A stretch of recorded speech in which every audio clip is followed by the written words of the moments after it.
CPIM cyber ടീമിൽ അതൃപ്തി രൂക്ഷം. ദേശാഭിമാനി മുൻ ന്യൂസ് എഡിറ്റർമാർ ഉൾപ്പെടെ മുതിർന്ന മാധ്യമപ്രവർത്തകരുടെ സൈബർ സംഘം വിട്ടു. എം.പി. നികേഷ് കുമാറിന്റെ ഏകപക്ഷീയ നടപടികളിൽ അതൃപ്തി പ്രകടിപ്പിച്ചാണ് ഇത്. സമൂഹമാധ്യമ ഇടപെടലുകളിൽ മുഖ്യമന്ത്രി പിണറായി വിജയനും അതൃപ്തിയുണ്ട്. ഈ വാർത്ത പുറത്തുവിടുന്നത് 24 ആണ്. ആർ ശ്രീജിത്താണ് ഈ വാർത്ത പുറത്തു കൊണ്ടുവന്നിരിക്കുന്നത്. ശ്രീജിത്ത് വിശദാംശങ്ങളുമായുണ്ട്. ശ്രീജിത്ത്, ഇതിനോടകം തന്നെ പല കോണുകളിൽ നിന്നും വിമർശനമുണ്ട്. നിങ്ങൾ ഓർക്കുന്നില്ലേ, രാഹുൽ മാങ്കൂട്ടത്തിലെ ഹാഷ്മിയുമായിട്ട് 24-ൽ നടത്തിയ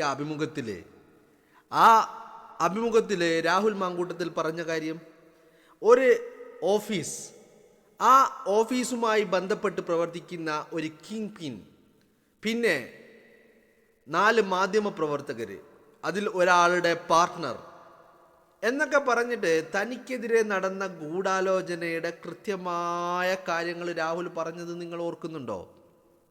ആ ആളുകൾ തന്നെയാണ് ഇപ്പോ തമ്മിലടിച്ച് പിരിഞ്ഞിരിക്കുന്നത്. മനസ്സിലായില്ലേ? തമ്മിലടി പാളയത്തിൽ തന്നെയാണ് തമ്മിലടി. ഈ തമ്മിലടിക്കുണ്ടായ കാരണം എന്താ? ചെയ്യുന്നതൊന്നും അങ്ങോട്ട് ഏൽക്കുന്നില്ല എന്നുള്ളതാണ്. മനസ്സിലായില്ലേ? അത് എവിടെ മുതൽ? 2025 ഓഗസ്റ്റ് 20 മുതൽ ഇങ്ങോട്ട് എന്ന് പറഞ്ഞാൽ രാഹുൽ മാങ്കൂട്ടത്തിനെതിരെ ആരോപണങ്ങൾ തുടങ്ങിയ ആ നിമിഷം മുതൽ ചെയ്യുന്നതൊന്നും ഏൽക്കുന്നില്ല എന്നുള്ളതാണ്. മനസ്സിലായില്ലേ? ഇപ്പോൾ ആരോപണം ഉന്നയിച്ച ആദ്യ വ്യക്തി റിനി ആൻ ജോർജ്. റിനി പറഞ്ഞത് എന്താ? വിത്തിൻ 24 hours പരിചയപ്പെട്ട് ആദ്യ 24 മണിക്കൂറിൽ ദുരനുഭവമുണ്ടായി. പക്ഷെ അത് കഴിഞ്ഞും റിനി രാഹുലിൻ്റെ പിന്നാലെയായിരുന്നു. ചോദ്യങ്ങൾ ഉയരാൻ തുടങ്ങി. പരാതിയിൽ പറയുന്നത് എന്താ? ആദ്യ കൂടിക്കാഴ്ചയിൽ പീഡനമായി. പക്ഷെ അത് കഴിഞ്ഞും സോപ്പും ചീപ്പും കണ്ണാടിയും ഷഡ്ഡിയും ബ്രേസറും കോണ്ടവും ഒക്കെ വാങ്ങിക്കൊടുക്കുകയായിരുന്നു. ചോദ്യങ്ങൾ ഒരുപാടുണ്ടായി. പിന്നെ പറഞ്ഞത് എന്താ? നിർബന്ധിച്ച് ഗർഭഛിദ്രം നടത്തി. നോക്കുമ്പോൾ യുവതികളാണ് രാഹുൽ മാങ്കൂട്ടത്തിനോട് ഗർഭഛിദ്രത്തിനുള്ള മരുന്നുകൾ ആവശ്യപ്പെട്ടിരിക്കുന്നത്. അവിടെയും കോടതിയിലടക്കം ചോദ്യങ്ങളുണ്ടായി. അപ്പോൾ ഈ പറയുന്ന എല്ലാം അവിടെ മുതലേ പൊളിയാൻ തുടങ്ങിയിട്ടുണ്ട്. ഇത് സഖാക്കൾക്ക് നന്നായിട്ട് ബോധ്യമാകുന്നുണ്ട്. കാരണം എത്രയൊക്കെ ക്യാപ്സ്യൂളുകൾ ഇറക്കിക്കഴിഞ്ഞാലും ഒരു കാര്യം, നമ്മൾ പറയുന്ന കാര്യം, ഞാൻ പറഞ്ഞ നുണ അല്ലെങ്കിൽ ഞാൻ പറഞ്ഞ കളവ് അത് പിടിക്കപ്പെട്ടോ ഇല്ലയോ എന്നുള്ളത് നമുക്ക് ബാക്കിയുള്ളവരുടെ എക്സ്പ്രഷനിൽ നിന്ന്, ഫേസ് എക്സ്പ്രഷനിൽ നിന്നോ അവരുടെ സംസാരങ്ങളിൽ നിന്നോ മനസ്സിലാവും. അപ്പോൾ അവിടെ മുതൽ ഈ കിങ് പിൻ നികേഷ് കുമാർ എന്ന് പറയുന്ന ഒരു പൊളിറ്റിക്കൽ പിമ്പ്, അവൻ്റെ അസിസ്റ്റൻ്റ് ആയിട്ടുള്ള ഡോക്ടർ പി സരിൻ എന്ന് പറയുന്ന പിരായിരിയിലെ MLA, മനസ്സിലായില്ലേ? പിന്നെ ഇപ്പോൾ ഈ പറയപ്പെടുന്ന ദേശാഭിമാനിയിലെ മുൻ എഡിറ്റർമാരും ചീഫ് എഡിറ്റർമാരും ഒക്കെ ആയിട്ടുള്ള, പത്രാധിപരും ഒക്കെ ആയിട്ടുള്ള പല ആളുകളും ഭാഗമായിട്ടുള്ള ഒരു സംഘമാണ് ഈ പുതിയ AKG സെൻറ്റർ എന്ന് പറഞ്ഞാൽ തിരുവനന്തപുരത്തെ പുതിയ AKG സെൻറ്ററിൽ ഇരുന്നു കൊണ്ട് ഈ കാര്യങ്ങളൊക്കെ നിയന്ത്രിച്ചു കൊണ്ടിരുന്നത്. അപ്പോൾ രാഹുൽ പറഞ്ഞ കിങ് പിൻ എന്ന് പറയുന്നത് ഈ പറയുന്ന നികേഷ് കുമാറാണ്. അതുപോലെ അത് കഴിഞ്ഞിട്ട് ഈ ദേശാഭിമാനിയിലെ എഡിറ്റർമാരും ഈ പി സരിനും ഒക്കെ അടങ്ങുന്ന ഒരു സംഘമാണത്. അവിടെയാണ് അതിൽ ഒരാളുടെ പാർട്ട്ണർ എന്ന് രാഹുൽ ഉദ്ദേശിച്ചത് അത് സരിൻ്റെ ഭാര്യയാണ്. ആ സരിൻ്റെ ഭാര്യയിലൂടെയാണ് ഈ വിദേശത്തുള്ള കണക്ഷനുകളെ ഒക്കെ തയ്യാറെടുക്കിയത്. അപ്പോൾ ഞാൻ പറഞ്ഞു വന്നത്, ഈ പറയുന്ന ഇപ്പോൾ പുറത്തേക്ക് വരുന്ന നികേഷ് കുമാറിൻ്റെ തന്ത്രങ്ങൾ പാളിയിട്ട്, ചെയ്യുന്നതൊക്കെ അബദ്ധമായിട്ട്, തോറ്റു തുന്നം പാറിയിട്ട്, ജനങ്ങളുടെ മുന്നിൽ ഇക്ഷായിമ്മ വരക്കുന്ന ഘട്ടത്തിൽ അകത്തൊരു തമ്മിലടി നടക്കുക. മനസ്സിലായില്ലേ? അപ്പോൾ അത് എവിടം മുതൽ തുടങ്ങി എന്നുള്ളതാണ് ഞാൻ പറഞ്ഞത്. ഈ രാഹുൽ മാങ്കൂട്ടം വിവാദങ്ങൾ തുടങ്ങി ഇങ്ങോട്ട് വരുമ്പോൾ അത് രാഹുലായിട്ട് പൊളിച്ച് കയ്യിൽ കൊടുത്തതാണ് കഴിഞ്ഞ ഒരു ഇൻ്റർവ്യൂവിലൂടെ മാത്രം. ഇനിയിപ്പോൾ അത് കഴിഞ്ഞിട്ടുണ്ടായ സംഭവവികാസങ്ങളെന്ന് നോക്കുക. അത് കഴിഞ്ഞിട്ട് ഗോവിന്ദൻ്റെ ഒരു നാടകം ബാലുശ്ശേരിയിൽ വെച്ചിട്ട്, നാടകത്തിൻ്റെ പേര് ഗോവിന്ദൻ അഭിനയിക്കുകയാണ്, അല്ലേ? ഒരു പെൻഷൻ നാടകമുണ്ടായിരുന്നു ബാലുശ്ശേരിയിൽ വെച്ചിട്ട്. ആ പെൻഷൻ നാടകം ഗോവിന്ദൻ ബാലുശ്ശേരിയിൽ യാത്ര വന്നപ്പോൾ പെൻഷൻ നാടകം കളിച്ചു. യാത്ര അവിടെ നിന്ന് പിരിഞ്ഞ് അല്ലെങ്കിൽ ജാഥ അവിടെ നിന്ന് മറ്റൊരു സ്വീകരണ കേന്ദ്രത്തിലേക്ക് എത്തുമ്പോഴേക്കും ഈ പറയുന്ന പെൻഷൻ നാടകം പൊളിഞ്ഞു അല്ലേ? അത് കഴിഞ്ഞിട്ടൊരു സർവേ നാടകം ഇറക്കാനുള്ള എല്ലാ അടവുകളും പയറ്റി CPM-ന് വേണ്ടി, സഖാക്കൾക്ക് വേണ്ടി, പിണറായി വിജയന് വേണ്ടിയിട്ട് പൊതുഖജനാവിൽ നിന്ന് കോടികൾ എടുത്ത് ചെലവഴിച്ചുകൊണ്ട് ഒരു സർവേ. ആ സർവേയിൽ പറയുന്നത് എന്താ? പരശുരാമൻ മഴു എറിഞ്ഞത് തന്നെ പിണറായി വിജയൻ എന്ന് പറയുന്ന തൈക്കണ്ടി വിജയനെ കണ്ടിട്ടാണ്. തൈക്കണ്ടി വിജയൻ ഇല്ലെങ്കിൽ കേരളമില്ല എന്നാണ് ആ സർവേയിൽ പറയുന്നത്. അത് ജനങ്ങളോട് പറയാൻ വേണ്ടിയിട്ട് പൊതുഖജനാവിൽ നിന്ന് പണമിറക്കിക്കൊണ്ടുള്ള ഒരു കളി. അപ്പോൾ അത് കളിച്ച് അത് ഹൈക്കോടതി ചുരുട്ടിക്കൂട്ടിയിട്ട് ഈ പറയുന്ന കിങ് പിൻ ഈ AKG സെൻറ്ററിലേക്ക് ചുരുട്ടിക്കൂട്ടി അങ്ങ് എറിഞ്ഞു കൊടുത്തു. നിങ്ങളുടെ അണ്ണാക്കിൽ തള്ളു എന്ന് പറഞ്ഞിട്ട്. അപ്പോൾ അതിന് ചോദ്യം ചെയ്തുകൊണ്ട് അപ്പീലുമായിട്ട് അവിടെ സുപ്രീം കോടതിയിലേക്ക് തോറ്റ് തുന്നം പാറിയതാണ്. അപ്പോൾ അതിനൊരു അപ്പീലുമായിട്ട് സുപ്രീം കോടതിയിലേക്ക് പോയി. അപ്പോൾ സുപ്രീം കോടതിയിലേക്ക് പോയപ്പോൾ ഇവർ കരുതി ഈ പറയുന്ന കോടതികളും കോടതി നടപടികളൊക്കെ ഇവർക്ക് മാത്രമേ അറിയുള്ളൂ എന്ന്. തടസ്സ ഹർജി അപ്പം അവിടെ ഫയൽ ചെയ്ത് ആര്? KSUവിൻ്റെ യൂത്ത് കോൺഗ്രസിൻ്റെ പരാതിക്കാരായിട്ടുള്ള നേതാക്കന്മാർ സുപ്രീം കോടതിയിൽ പോയി തടസ്സ ഹർജി ഫയൽ ചെയ്തു. അപ്പോൾ നികേഷ് കുമാർ കരുതിയത് ഈ പറയുന്ന സരിനാണല്ലോ. നിങ്ങളൊന്ന് ആലോചിക്കണം. ഞാൻ ഈ സരിൻ്റെ പേര് പറയുമ്പോൾ നിങ്ങൾ ചോദിക്കരുത് നിനക്കെന്താ തെളിവെന്ന്. സരിനാണ് സുപ്രീം കോടതി അഭിഭാഷകയായിട്ടുള്ള അഡ്വക്കേറ്റ് ദീപ ജോസഫിനെ വിളിച്ച് ദീപ ജോസഫിനോട് നിനക്കുള്ള പണി വരുന്നുണ്ട്, വരും ദിവസങ്ങളിൽ നിനക്കത് അറിയാൻ കഴിയുമെന്ന് ഭീഷണിപ്പെടുത്തിയ വ്യക്തി ഈ സരിനാണ്.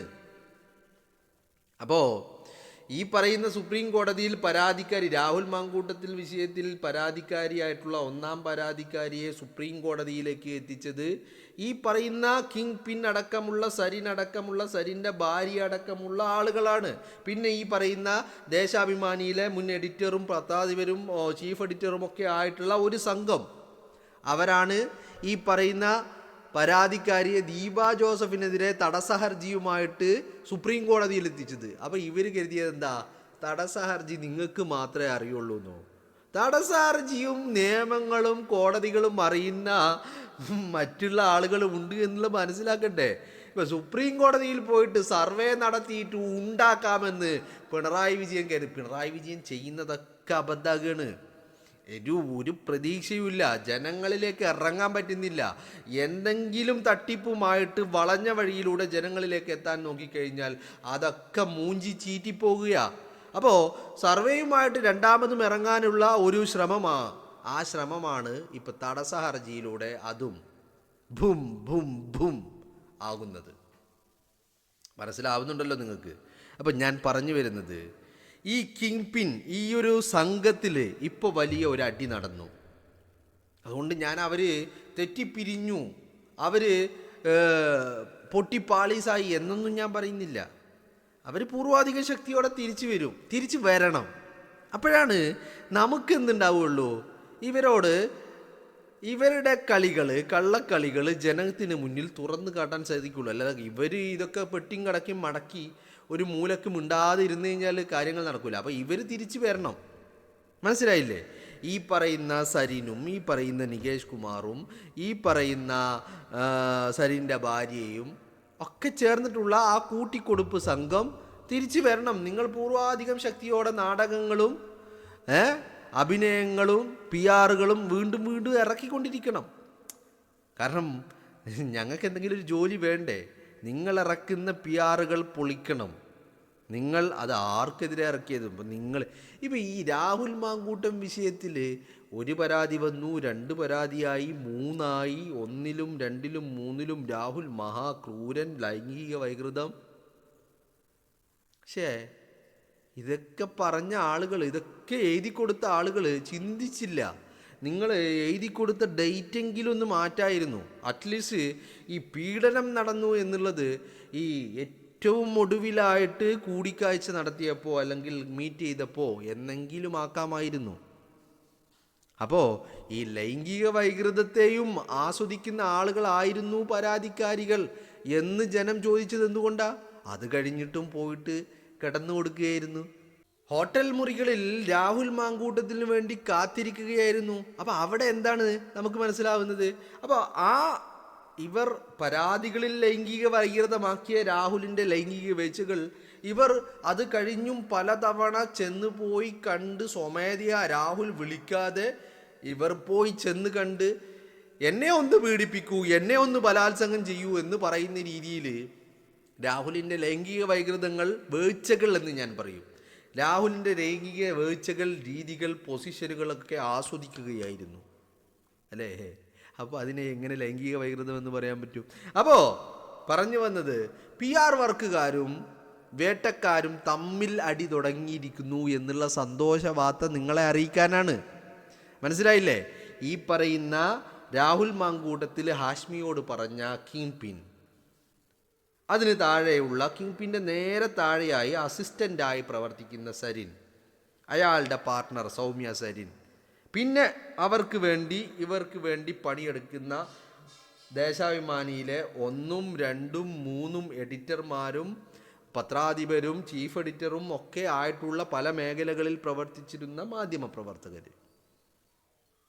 ഇവരായിരുന്നു ഈ പരാതിക്ക് പിന്നിൽ, തടസ്സ ഹർജിക്ക് പിന്നിൽ, ജാമ്യാപേക്ഷയിൽ കക്ഷി ചേരുന്നതിന് പിന്നിൽ, സത്യവാങ്മൂലം നൽകുന്നതിന് പിന്നിൽ, അതുപോലെ സുപ്രീം കോടതിയിൽ തടസ്സ ഹർജി നൽകുന്നതിന് പിന്നിൽ,